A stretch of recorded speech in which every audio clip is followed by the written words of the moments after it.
Oke, Otomania Skapsa. Kali ini nanti kita akan berkunjung di salah satu bengkel di Kediri yang tepatnya ada di Desa Jabon, Kecamatan Banyakan, yaitu bengkel Slamet Motor. Dengar-dengar juga pemilik bengkel merupakan alumni dari SMK PGRI 1 Kediri lulusan tahun 2002. Sering saya lewat depan bengkel itu, memang bengkelnya itu nggak pernah sepi atau lengang dari pengunjung. Apa toh yang membuat keistimewaan daripada bengkel Slamet Motor ini? Nanti kita ulas, kita lihat kegiatan apa aja yang ada di bengkel tersebut. Dan nanti kita akan berbincang-bincang juga dengan pemilik bengkel, yaitu Mas Bagio. Bagaimana dia merintis bengkel tersebut sampai menjadi bengkel yang tak pernah lengang dari pengunjung. Memang bengkel tersebut sering saya lihat tidak pernah lengang dari pengunjung, dan dengar-dengar juga yang mau masuk ke situ itu harus rela antri atau daftar terlebih dahulu agar bisa untuk diperbaiki kendaraannya. Nah, Mas Bagio adalah teman seangkatan saya waktu di SMK PGRI 1 Kediri. Memang dari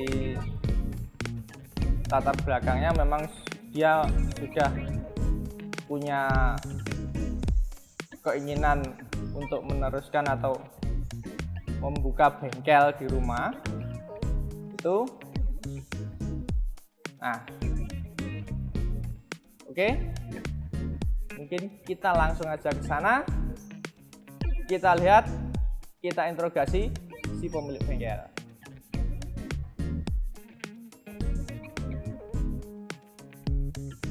A few moments later.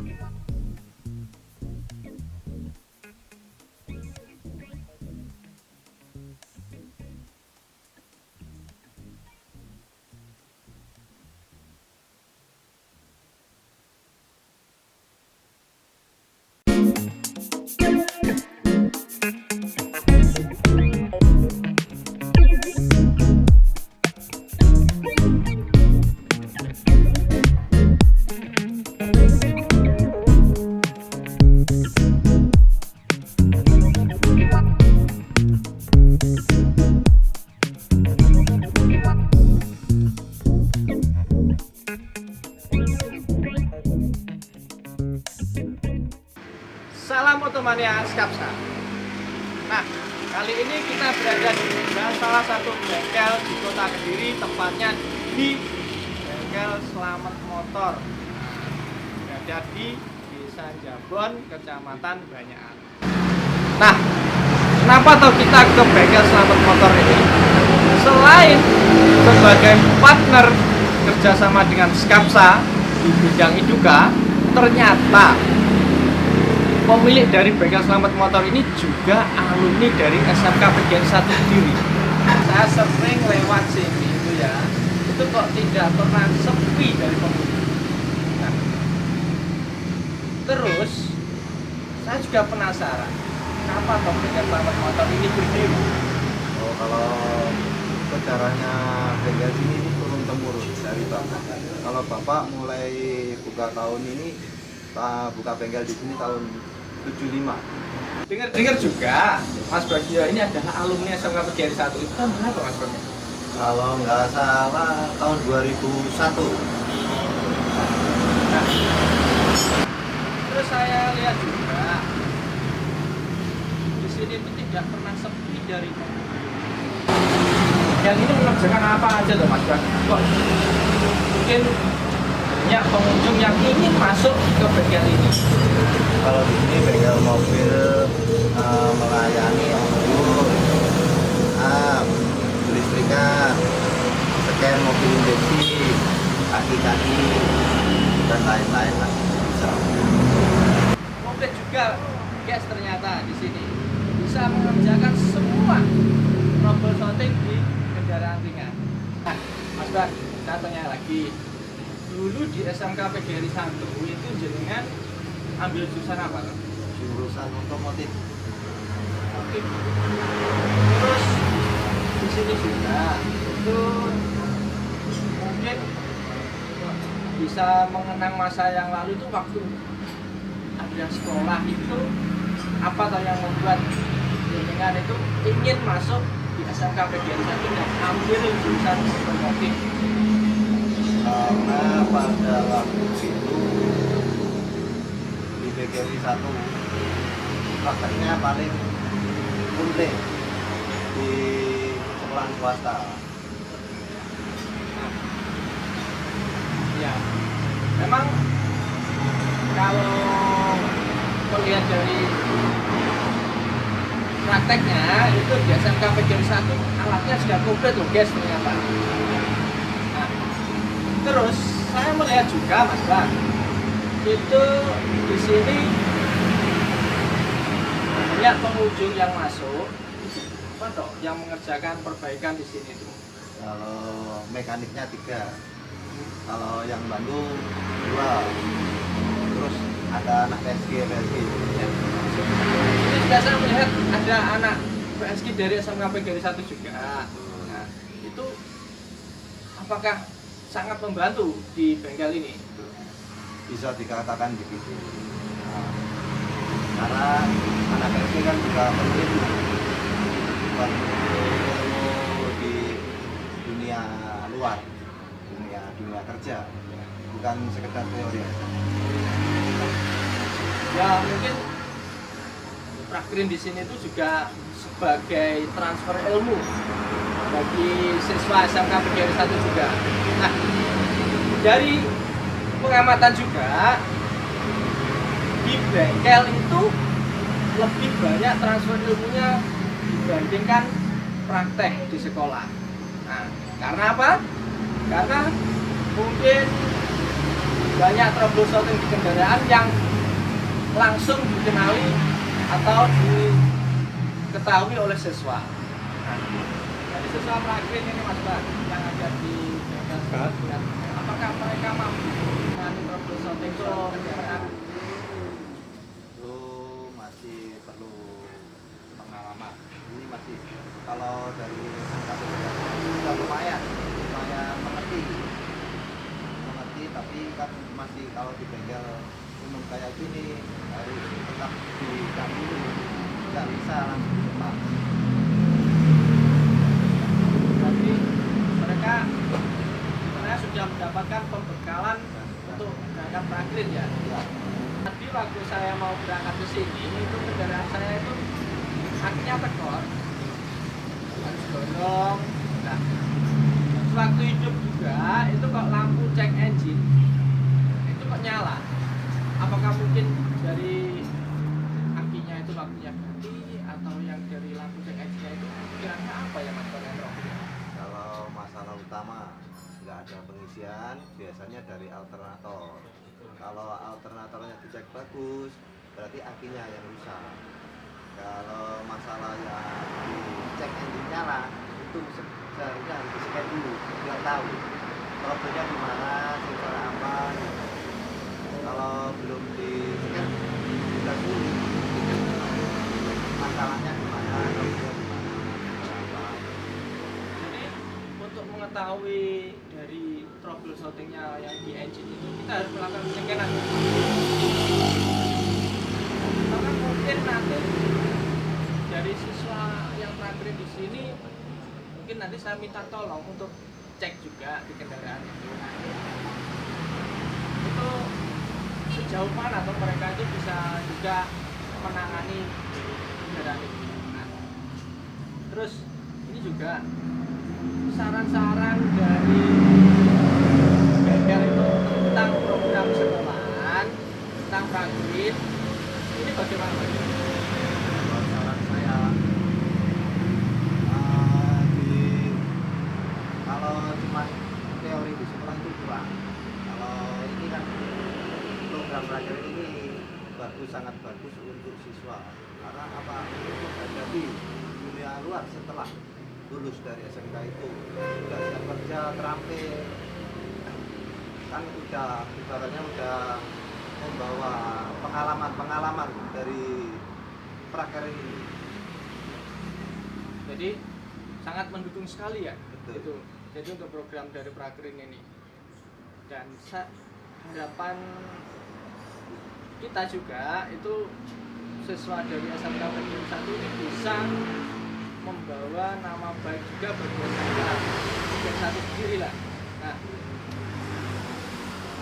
di saat ini juga memang peran serta siswa di bidang industri pun juga butuh dukungan juga.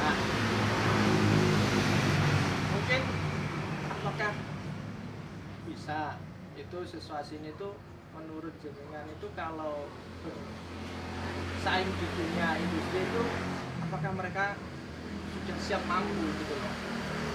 Kalau sementara ini kan tahunnya masih belajar dan seterusnya itu dari pengalaman itu banyak siswa yang sudah siap untuk bekerja sudah di bidangnya masing-masing. Jadi membutuhkan pengasah skill ya, keterampilan juga gitu. Nah, tadi saya lihat itu kan ada kendaraan besar terjun juga. Apakah dari siswa yang prakerin di sini itu bisa menguasai? Kan padahal waktu di sekolah itu kita praktek hanya pada kendaraan yang berukuran kecil. Pada dasarnya itu mobil sama-sama mana posisi besar kecilnya kendaraan itu ada. Kalau dari segi mesin, dari segi kaki-kaki ada kemiripan, cuma cara kerjanya sama gitu. Cuma posisinya kan kalau truk kan buat muatan mobil-mobil barang yang ada. Kalau mobil kecil kan cuma ada buat mobil-mobil pribadi kebanyakan. Itu kalau kendaraan di sini tuh yang sering masuk itu keluhannya apa sih? Ya kalau masalah lingkungan itu banyak yang sering terjadi, itu naik turun, terus jaga engine kan jadi nyala. Terus lagi yang sering rusak itu kalau mobil-mobil kayak Avanza itu sensor udara juga sering rusak. Apakah kerusakan itu mungkin karena kurangnya si pemilik itu untuk servis berkala, jadi yang membuat kendaraan itu mungkin sering trouble atau gimana? Ya, betul. Kurang berjalannya pemeliharaan mesin itu sendiri kan biasanya masalahnya dari kotor, dari debu. Kalau di engine itu kan masalahnya Nah, kalau dilihat dari segi teknologi juga, itu kan kendaraan yang terbaru saat ini tuh kan memang teknologinya sudah bagus. Jadi mungkin pemilik itu kalau nggak ada trouble nggak akan pergi ke bengkel. Jadi keseringan dipakai, ya pokoknya kalau orang sekarang itu kendaraan disetat, hidup normal, pakai. Nah, kalau di bengkel pun itu kalau ada troubleshooting baru masuk ke bengkel lah. Mungkin bagaimana toh agar kendaraan itu bisa, yang pertama itu engine-nya umurnya panjang, tidak sering trouble. Tipsnya itu gimana? yang pertama ya rutin teratur untuk masalah perawatan itu sendiri. Oli jangan sampai telat kilometer, terus air, pembersihan filter udara. Kalau dari segi kaki-kaki itu rem, kalau hujan ini kan banyak air genang, biasanya kotornya nggak bisa keluar dari bongkar. Terus ini juga untuk kemarin kendaraan saya pun juga, nah itu kok sering sih ganti laker roda. Padahal yang pertama kemarin saya belikan yang bagus gitu. Tapi apakah salah dalam pemasangan ataukah karena cuaca pun juga yang tidak, misalkan di sini kan sering juga banjir kemarin saya itu. Apakah itu berpotensi pada umur daripada komponen kendaraan itu? Bisa jadi kalau masalah laker rusak kena genangan air, tapi selama ada tutupnya itu tidak masalah. Itu harus dicek yang lainnya, dari peredamnya terlalu keras apa gimana. Ini jalan sekarang kan juga banyak yang berlubang, banyak yang lubang-lubang, itu juga pengaruh kerusakan lakernya sendiri. Itu memang itu kemarin saya rasakan itu untuk suspensinya itu agak sedikit keras juga. Mungkin itu juga yang membuat Cek stopnya, terus bisa jadi itu. ya karena jalan sekarang itu ada di Nganjuk sampai ke Dewi itu mungkin untuk tambalannya itu sangat banyak, sehingga kendaraan itu saya rasakan itu kok memang agak keras juga, nggak bisa selembut kendaraan van ya. Terus ini untuk scanner juga kemarin kan memang dari sekolah itu ambil yang model terbaru juga dari Mas Bab sendiri. Kalau langsung pulang tujuh ke bengkel apa? Rencananya lari-larian, secara langsung. Apakah sulit untuk mendeteksi kerusakan di kendaraan baru? Kalau mekanik itu selamanya harus tetap belajar dan belajar untuk mengikuti teknologi semakin baru, harus bisa mengikuti. Kalau nggak begitu ya juga ketinggalan, nggak bisa kita mengerjakan mobil-mobil yang baru. Itu dari tangga belajar dan belajar. Jadi harus bisa bersaing ya dengan bengkel-bengkel resmi sekarang ya. Jadi mungkin itu sesuai yang alumni dari SMK Jurusan agar bisa mengikuti tren otomotif saat ini. Nah, itu kita harus bisa bersaing dengan bengkel resmi. Hal itulah yang membuat kita harus berpikir cerdas agar siswa alumni dari SMK itu bisa itu aspek nanti ya. Mungkin nanti sebelum saya pulang itu saya mau melihat siswa-siswa yang praktek di sini itu ya sejauh mana atau mereka di sini kok mengambil di Selamat Motor untuk dia prakerin gitu loh. Iya, bisa. Nanti bisa ditunjukkan kalau siswa dari PGRI 1 untuk praktek secara langsung. Kalau saya membuat penasaran gitu loh, kok mereka itu kok memilih yang Selamat Motor untuk prakerin. Memang kan juga kita dengan motor bekerja sama sejak lama gitu. Jadi kan saya kira membuat pilihan ke siswa itu untuk memilih dalam prakteknya masing-masing. Nah, dari jurusan TKR itu kok bengkel Selamat Motor itu tidak pernah terlewati untuk prakerin anak di sini itu. Jadi penasaran saya itu semakin bertambah gitu loh. Apa toh yang mereka lihat dari Selamat Motor? Mungkin jenengan nanti sakit gitu memperlihatkan satu apa aja nanti yang dikerjakan berbeda. Ya.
Nah, baik anak-anak, untuk materi kita hari ini nanti kita akan mencari troubleshooting pada kendaraan Grand Max ya. Di situ nanti kalian deteksi, cari dengan menggunakan scan tool ya. Troubleshooting apa yang terjadi di mobil itu saat ini? Itu adalah nanti akan masuk dalam urutan daripada tune up engine. Misalkan kita melakukan perawatan berkala, salah satu hal yang kita lakukan adalah dengan mendeteksi kerusakan ya. Itu nanti kita akan memakai scan tool G-Scan 2 kita yang beli baru kemarin. Kita akan aplikasikan ke kendaraan Grand Max. Apakah itu support atau tidak, terus bagaimana nanti tampilannya. Karena peralatan kita masih baru juga, kita dalam tahap pengenalan juga, tahap belajar. Nanti kita bersama-sama mendeteksi kerusakannya ya.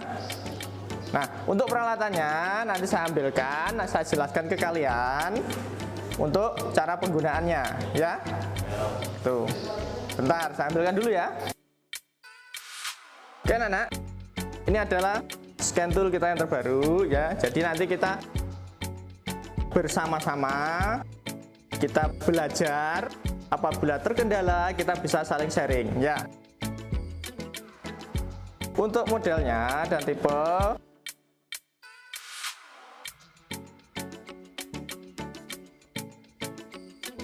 itu seperti ini. Jadi untuk versi kita yang lama, kita memang pakai Android.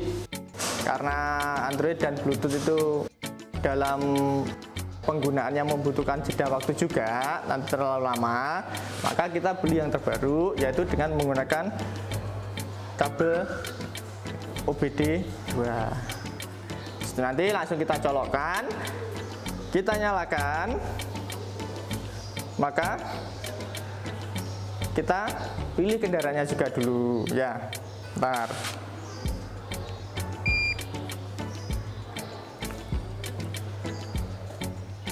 Tampilan awal saat scan tool menyala. Nah, di sini ada beberapa menu yang bisa digunakan dengan alat ini. Terutama yang nanti kita gunakan adalah diagnosa. Untuk mencari troubleshooting, kita menggunakan menu diagnosa. Kita gunakan pensilnya dulu.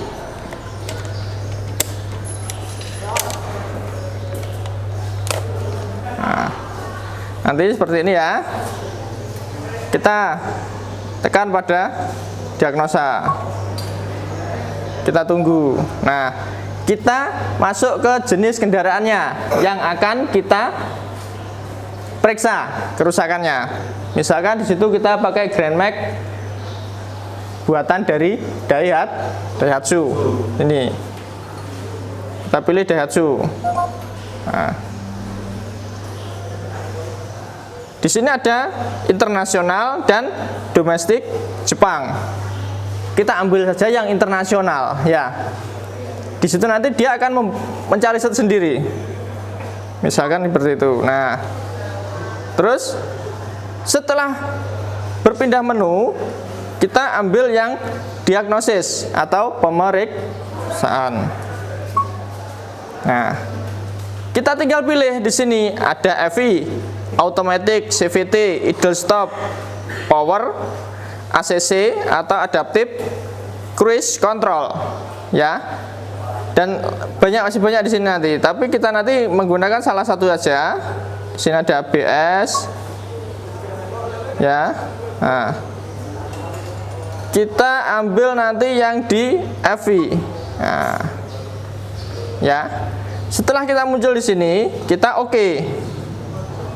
Ya. Nah, di situ dia akan mencari. Nanti setelah di oke, thread, ya kan? Nah, ini kan Kalau muncul seperti ini, kita harus menghubungkan ke kendaraan. Ya, nanti kita aplikasikan di kendaraan.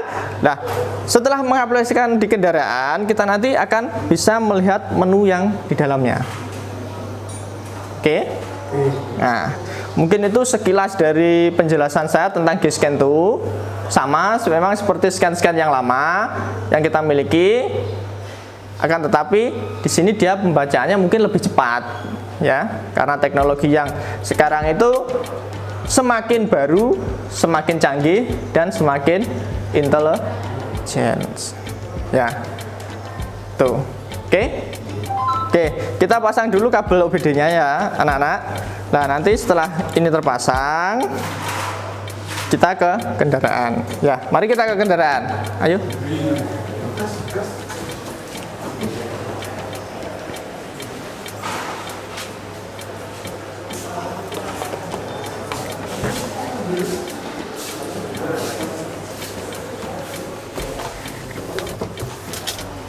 Kita pasang DLC-nya ke sini, konektornya. Nah, ini adalah konektor DLC OBD2 dari kendaraan ini. Nah, kunci kontak kita on-kan. Nah, sampai lampu indikator di dashboard nyala. Nah, kalau sudah nyala, di sini ada indikator baterai, minyak pelumas, cek engine atau lampu mil, dan ini adalah untuk indikator handrem atau minyak rem. Jadi seperti penjelasan saya tadi, setelah kabel OBD kita tancapkan ke DLC, kita pilih menunya yaitu diagnosa. Ini ya. Nah,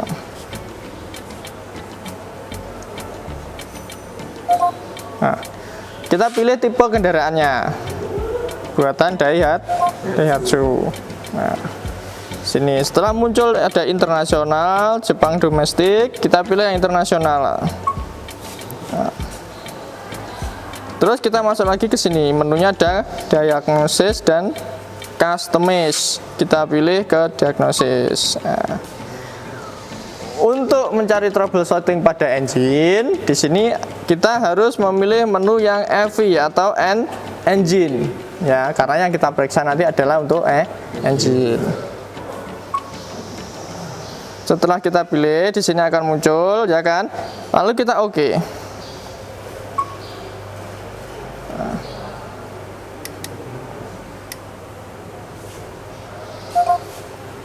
Nah, di sini ada muncul DTC analysis, data analysis, flight record review, terus actuation test, ECU information display. Nah, kita ke DTC analysis karena yang akan kita periksa adalah trouble apa? Shooting pada engine. Nah, apabila tidak ada, di sini ada P1604 starting malfunction. Apa? Di sini history. History itu adalah apa? Sejarah sebelum trouble apa? Shooting terjadi di sini, ya. Jadi kendaraan ini pernah troubleshooting pada starter atau starting. Oke. Nah, terus apabila kita ingin menghapus atau istilahnya membersihkan malfungsinya tadi, kita tinggal ke menu erase atau hapus. Apakah kalian setuju untuk menghapus DTC ini? Kita oke. Nah, trouble kode terhapus, sukses terhapus. Kita oke. Nah, setelah itu kita coba untuk menghidupkan. Setelah ini kosong, ini kosong, berarti di sini sudah tidak ada trouble kode. Nah, ya. Nah. kita periksa dulu gigi atau tuas persnelengnya posisi netral atau tidak.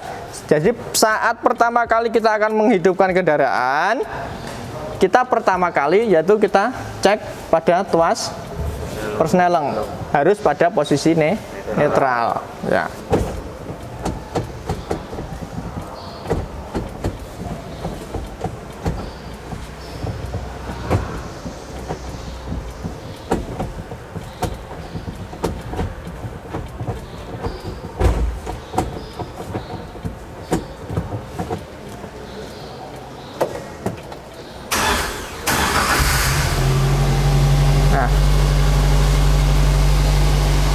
Jadi apabila tidak terjadi trouble shooting, lampu cek engine di sini akan mati atau padam.